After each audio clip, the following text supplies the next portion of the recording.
How the pros know when a mix is actually finished. Next on Music Surgery with Dr. Bob.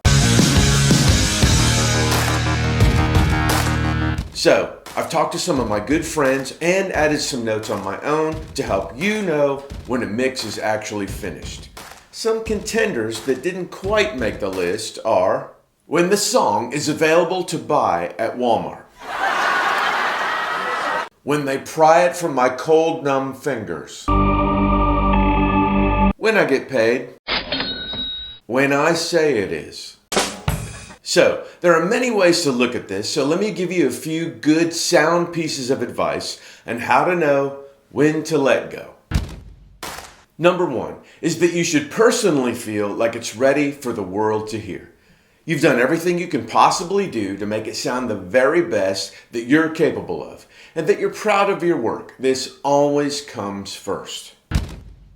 Number two is that if you're producing and mixing the song for an artist, that you and the artist have gone through the song and made whatever tweaks need to be made that make the artist happy and that you don't feel have broken the mix. Sometimes this is easy and sometimes this is a world of compromise. But keep in mind that we always work for the artist, and in the end, their opinion does trump ours. Number three, oftentimes there is a label or investor involved. It's super important that we take their opinion of the mix or the production into account as well.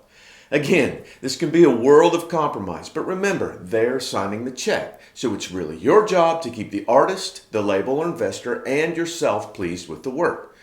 This is where the art of negotiation and peacekeeping come big into play and are every bit as important as banging out great tracks and refining your mix. Stay cool, stay calm, and get it to the finish line.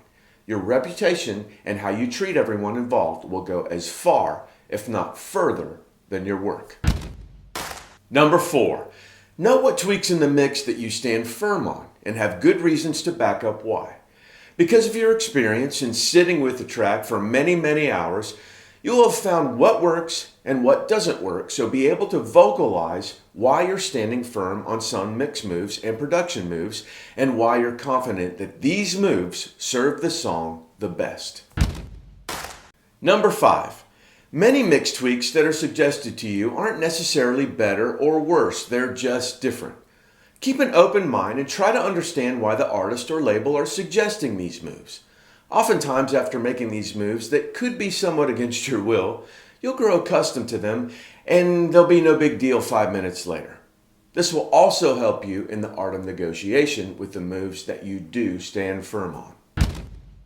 Number six, know that sometimes after listening to the song hundreds and hundreds of times, there are things we miss, and fresh ears from a trusted friend can make a huge difference. Again, stay open to the process and be willing to try some things that, to your surprise, may make the mix even better. And finally, number seven. Before I send the mix off to the artist, I always go back and listen to a few prior versions to make sure that I haven't overmixed the song and taken some of the energy or spark out. Oftentimes, I get fixated on one part of the song to try to make it work, and if I listen to a few prior versions, I realize that I've taken that section out of context and now it actually doesn't work in the song. The song Billie Jean by Michael Jackson had over 90 mixes, and in the end, I think they used mix number 2. This is a great lesson to keep yourself in check to make sure you haven't over-tweaked. Hey, you guys, I want to get rich from YouTube. Summer, put the right script up there. That is not the script that we... Hey guys, please take time to subscribe and ring the bell below to notify you of new surgeries. Also, take a look around in my store for some great cheap and free stuff. And one last thing, the Doctor's Lounge is open and in full swing. Come on, join us, get some amazing samples, stems, or one-on-one mix, production, or music advice. This is a really cool and super affordable thing, so check it out and see if it's for you. All the links are below in the description of this video. Thanks a lot. Well, that does it for this week. There was no studio section in this video this week, but this is a good, healthy list to keep in mind when letting go of your next mix or production. Now, please leave some of your ideas and advice in the comments for all of us to check out, as we can never have enough advice. As always, take care of yourselves and each other, and I'll see you the next time the Doctor's in.